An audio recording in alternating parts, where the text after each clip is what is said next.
Sir ನಮಸ್ಕಾರ ರೀ. ನಮಸ್ತೆ. ಯಾವ ಊರು ತಮ್ಮದು? ಇಳಕಲ್ಲಲ್ಲ? ಹಾಂ, ಇಳಕಲ್ಲ ಅಷ್ಟೇ. ಹಾಂ, ಓಕೆ. ಇಲ್ಲಿ ಡಾಕ್ಟರ್ ಪ್ರವೀಣ್ ಬಾಬು ಅವ್ರ ಹತ್ರ ದಾವಣಗೆರೆಗೆ ಎಷ್ಟು ತಿಂಗಳಾಯಿತು ತಾವು ಬಂತು?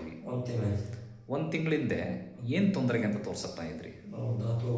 ಧಾತು ಮೂತ್ರದಲ್ಲೂ ಹೋಗೋದು, ಹಾಂ, ನಿದ್ದೆಲ್ಲೂ ಹೋಗ್ತಾ ಇತ್ತು, ಫೋನಲ್ಲಿ ಆ ಥರ ದೃಶ್ಯಗಳು ನೋಡಿಕೊಂಡು ಹೋಗೋದು, ಆಮೇಲೆ ಫೋನಲ್ಲಿ ಮಾತಾಡಿದ್ರೂ ಹೋಗ್ಬೋದು, ಹೌದಲ್ಲ? ಆ ಥರ ಮೂಡು ಮೈಂಡಲ್ಲಿ ಬಂದ ತಕ್ಷಣ ನಿಮಗೆ ಕಂಟ್ರೋಲ್ ತಪ್ಪಿ ಧಾತು ಹೋಗ್ಬಿಡೋದು. ಆಮೇಲೆ ವೀಕ್ನೆಸ್ಸು ಇರೋದು, ಹೌದಲ್ಲ? ಈಗ ನಮ್ಮಲ್ಲಿ ಒಂದು ತಿಂಗಳು ಮೆಡಿಸಿನ್ ತಗೊಂಡು ಹೋದ್ಮೇಲೆ ಸ್ಟಾಪ್ ಆಗಿದೆಯಲ್ಲ? ಓಕೆ, ಹಂಗಾಗಿ ಮತ್ತೆ ನೀವು ತಗೊಂಡು ಹೋಗೋಣ ಅಂತ ಬಂದಿದ್ದೀರಿ, ಕರೆಕ್ಟ್ ಅಲ್ಲ? ನಿಜ ಹೇಳ್ತಿದ್ದೀರಾ? ಆಮೇಲೆ ನಮ್ಮ ಮೆಡಿಸಿನ್ ಏನಾರ ಸೈಡ್ ಎಫೆಕ್ಟು ಏನಿಲ್ಲಲ್ಲ? ಎಲ್ಲ ಇಂಪ್ರೂವ್ಮೆಂಟ್ ಆಗಿದೆ.